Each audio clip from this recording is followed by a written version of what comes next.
Hi friends, my name is Krishna Akumalla.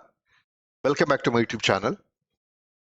In today's video, we are going to discuss on methods of recording inventory. What are the methods we should follow for recording the inventory, right? So without wasting much time, let us get into the presentation, and if possible, we will also do an illustration today. Okay, let us go. Okay guys, as I said, we are going to discuss on methods to determine cost of inventory. What are the methods to determine the cost of inventory? There are two methods. One is historical cost method and the other one is non-historical cost method. What are they? One is historical cost method, other one is non-historical cost method. We are going to discuss in detail about these two one by one because there are different methods available under historical cost method. First we will finish off all those and then we get into non-historical cost methods. Okay, right. Let us get into historical cost method now. So what is that, this historical cost method says? There is no unique formula for determination of historical cost of inventories. So there is no specific formula to determine. That is what it says. The different techniques of valuation of inventory have been discussed. What are those? The first method in historical cost method is specific identification method. What is that? Specific identification method. Before reading that, I'll give you one simple example so that then I will try to read that paragraph given in the institute material, then you can definitely understand. Under the specific identification method, how it works is, for example, if you are purchasing goods, one lot, A is the material and you purchased one lot. Second lot you purchased in a different date. Third lot you purchased in a different date. Similar way, there is a material called B. You purchased one lot in one particular date, two lots in another particular date. Similar way, you have a C material. You purchased one lot in one date and two lots in a different dates. Then what will happen once you purchase these materials? You will start using it. Once you complete the usage, you will be left with some material. Am I right or wrong? You will be left with some A material, you will be left with some B material, you will be left with some C material as well. So in this specific identification method, how we need to identify is, we need to identify which lot of A material is left in closing inventory. Which lot of A material is left in inventory. Similar way, which lot of B material is left in inventory. Similar way, which lot of C material is left in closing inventory. That is what first we need to decide. Are you getting my point?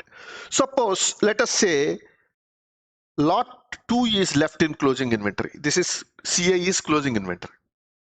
1 is consumed, 3 is consumed, and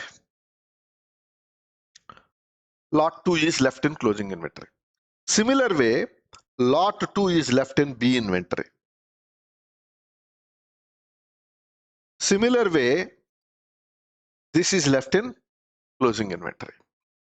So first you need to identify which lot of that particular material is left without consumption, is left in the closing inventory. That is important. Let me repeat it. What you are supposed to do, you first need to identify which lot of that particular material is left in closing inventory. So here 1 is consumed, 3 is consumed. Which is left? Second lot is left in inventory, closing stock. Similar way, in B, material B, 1 is consumed, 2 is left in closing inventory. Similar way in C material, 1 is consumed, 2 is left in closing inventory. This is the first step. Now you identified which lot of that particular material is left in closing inventory. Are you clear so far? Then once we identify, we know the cost at which this material lot 2 is purchased. We know at what cost lot number 2 is purchased. We know at what lot C material lot 2 is purchased. We know the cost. Once you know the cost, what you are supposed to do is, you know the cost, and you also need to identify net realizable value. What you are supposed to do? You need to identify net realizable value. Then what will happen? Cost or net realizable value, whichever is less or whichever is lower, will be considered as a closing inventory. That's all the specific identification method talks about it. That's all the specific identification method talks about.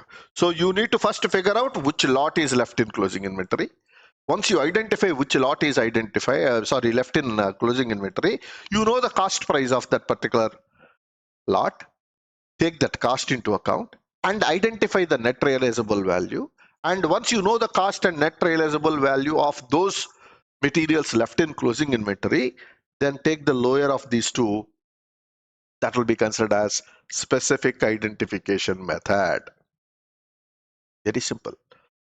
Let me read now. You will understand what this paragraph says. Very simple method. In this paragraph, what it says, pricing under this method is based on actual physical flow of goods. Actual physical flow of goods. What did I say in my example? In A material, lot 1 is consumed, lot 3 is consumed, but lot 2 is left in closing inventory. So what is the flow? First I purchased 1, second I purchased 2, third I purchased 3, then what is that consumed? The flow of transactions. When did I purchase? When did I consume? That flow has to be identified. Then it attributes specific cost to identified goods and require keeping different lots purchased separately to identify the lot out of which units in inventory are left. Out of lots you purchased, whatever lots you purchased, what you need to do, you need to identify which of those lots have been already consumed and which are those lots left in closing inventory. That has to be identified. The historical cost of such specific purpose inventories may be determined on the basis of their specific purchase price or production cost. Once you identify the lots, you know if they are manufactured, you need to identify the manufacturing cost of those lots left in inventory. If they are traded, you purchased it, then you know the purchase cost.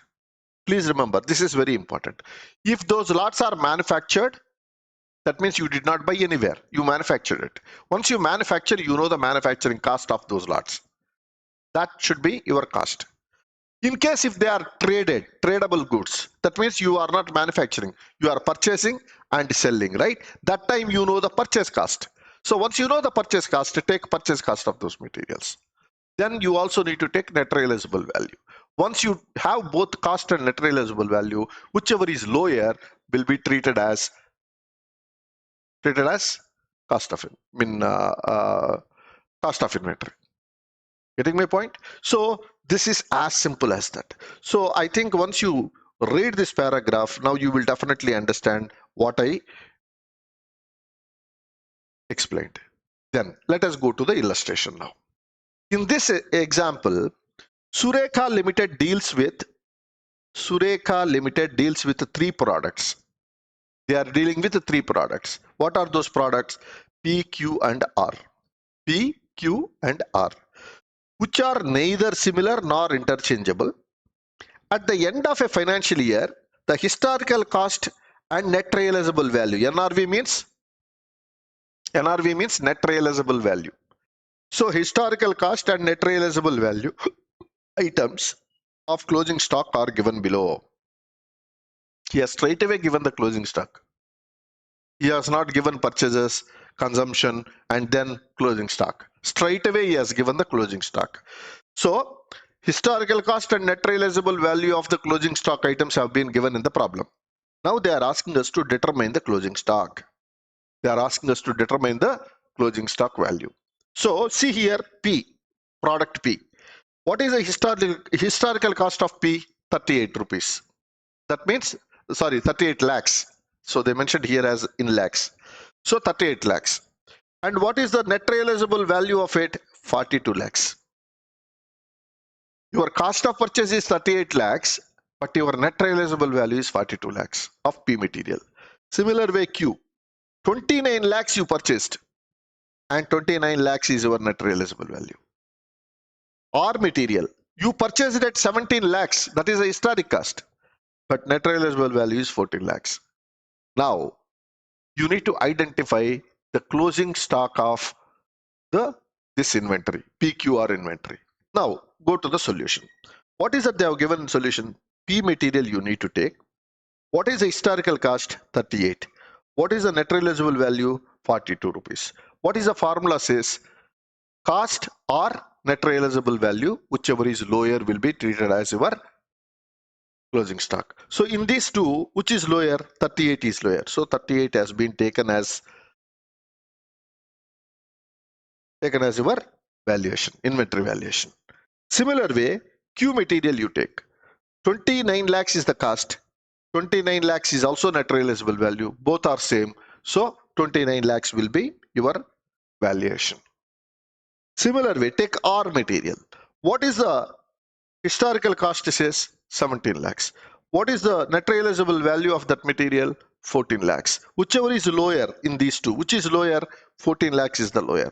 So 14 lakhs you need to take as valuation. Now add these three, then you get 81. 81 lakhs is your closing inventory valuation of P, Q and R materials. Very simple. That's all. That's all about uh, this specific valuation method. The specific valuation method is as simple as that. Are you clear? So I'm closing here. I hope you understood the concept. If you have any questions, please comment on my video. I will definitely get back to you. Right? Thank you so much.